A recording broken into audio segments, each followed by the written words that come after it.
Tatanggalin ko yung cover ng ng ilaw kasi medyo oily na.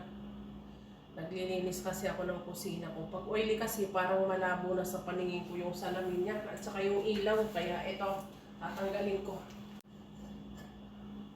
Oh, ito siya. Tingnan nyo.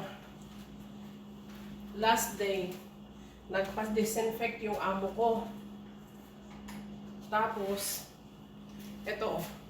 Pero dito sa ibaba, sa kusina, wala akong makitang ipis. Pero ewan ko kung bakit may ipis doon sa ilaw. Ayan o. Yung, namatay na siya sa sa spray.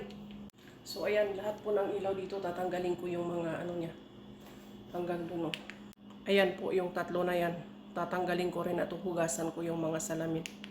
Nakalibre ako ngayon mga sukilabs kasi yung bossing ko, doon sila sa labas nag-dinner. So, ito ang ginawa ko kasi nagrereklamo na ako na mamantika yung kusina kasi non-stop kauutos at luto dito, luto doon.